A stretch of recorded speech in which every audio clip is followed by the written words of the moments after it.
এটাকে সংসদে যাবার কোনো প্রয়োজন হবে না, কারণ এটা সংসদের চেয়ে অনেক বেশি প্রতিনিধিত্বমূলক হচ্ছে। এবার এই যে এটা অনেকটা বলতে পারেন একটা একটা সংবিধান সভার মতোই বা তার কাছাকাছি একটা আলাপ আলোচনা গত 21 দিন ধরে আমরা এখানে করছি। আমাদের গণ অভ্যুত্থানের প্রথম বার্ষিকীর আগেই 5ই আগস্টের আগে আমরা একটা জাতীয় সমঝোতা সনদ আমরা স্বাক্ষর করতে পারবো। এখানে ঐক্যমত কমিশনের অংশগ্রহণকারী সকল রাজনৈতিক দল এ ব্যাপারে আমাদের একটা ঐক্যমতের জায়গাটা আছে।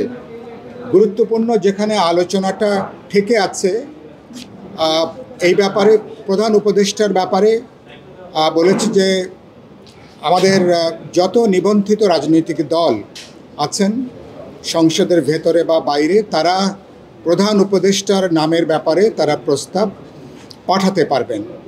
5 জনের যে কমিটি যেটা আমরা বললাম, তারা যদি একমত হয়ে এ ব্যাপারে প্রধান উপদেষ্টার ব্যাপারে এটা ঐক্যমতের জায়গা আসতে পারেন, এটা হচ্ছে আমাদের সবার জন্য এটা হচ্ছে কাঙ্ক্ষিত ব্যাপার।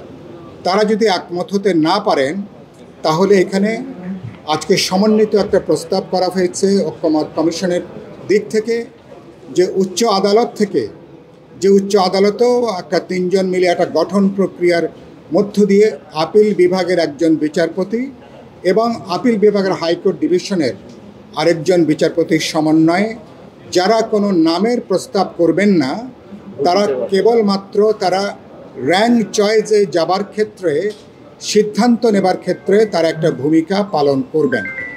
আমরা বলেছি সেই ক্ষেত্রে আমরা যেটা পৃথিবীর বহু দেশে যেটা স্বীকৃত হয়েছে, চূড়ান্ত পর্যায়ের মধ্য দিয়ে যিনি সবচেয়ে বেশি গ্রহণযোগ্য ব্যক্তি হবেন তিনি প্রধান উপদেষ্টা হিসাবে রাষ্ট্রপতি তাকে তিনি নিযুক্ত করতে পারবেন।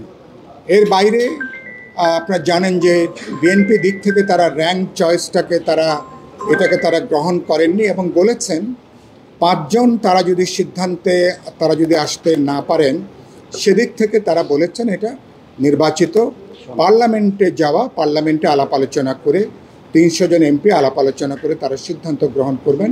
জীবনের সব আয়োজন এখানে একসাথে।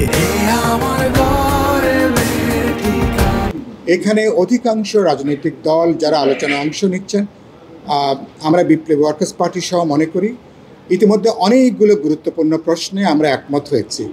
অনেকগুলো যেসব ব্যাপারে একমত হওয়া যাবে না বলে আশঙ্কা ছিল, আলাপ আলোচনা করে বোঝাপড়া তৈরি করে 2-1টা ক্ষেত্রে আমরা নোট অফ ডিসেন্টের বিধান রেখেও আমরা একমত হয়েছি। আমরা মনে করি এটা আলাপ আলোচনা করে এটাকে সংসদে যাবার কোনো প্রয়োজন হবে না, কারণ এটা সংসদের চেয়ে অনেক বেশি প্রতিনিধিত্বমূলক হচ্ছে। এবার এই যে এটা অনেকটা বলতে পারেন একটা সংবিধান সভার মতোই বা তার কাছাকাছি একটা আলাপ আলোচনা গত 21 দিন ধরে আমরা এখানে করছি। এখানে আমরা মনে করি এটা যৌথ চিন্তা, একটা কালেকটিভ উইজডমের পরিচয়টা এখানে দেওয়া সম্ভব। সেদিক থেকে আমরা বলছি এই সুযোগটাকে আমরা কোনোভাবেই পার্লামেন্টকে এখানে যুক্ত করাটা ঠিক হবে না।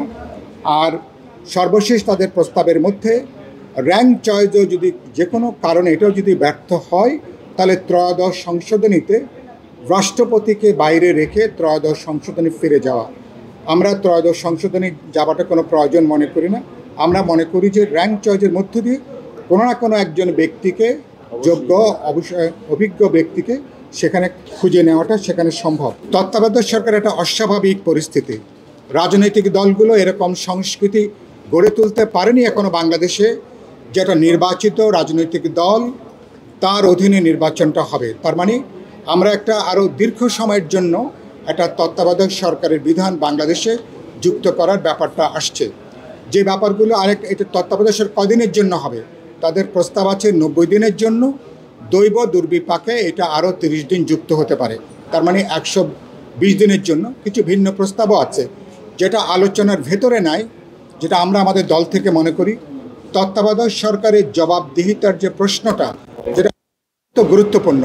আমরা মনে করি পরবর্তী নির্বাচিত পার্লামেন্টের কাছে, জনপ্রতিনিধিদের কাছে তত্ত্বাবধায়ক সরকারের জবাবদিহিতার বিধানটাও যুক্ত করা দরকার।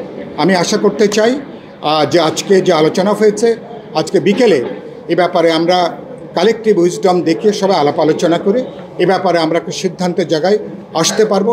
ইতিমধ্যে তারা যে খসড়া পাঠিয়েছেন আমাদেরকে, আগামীকাল দুপুরের মধ্যে খসড়ার উপর আমরা একটা মতামত দেব এবং আজকে তারা এটাকে বর্ধিত আকারে আরেকটা চার্টার আকারে তারা দলগুলোকে তারা দেবেন। আমরা লক্ষ্য নিয়ে কাজ করছি আগামী 31শে জুলাইয়ের ভেতরে আমরা জাতীয় সমঝোতা সনদের ব্যাপারে মোটামুটি একটা ঐক্যমতের জায়গায় আসতে পারবো এবং অবশ্যই আমাদের গণ অভ্যুত্থানের প্রথম বার্ষিকীর আগেই 5ই আগস্টের আগে আমরা একটা জাতীয় সমঝোতা সনদ আমরা স্বাক্ষর করতে পারবো।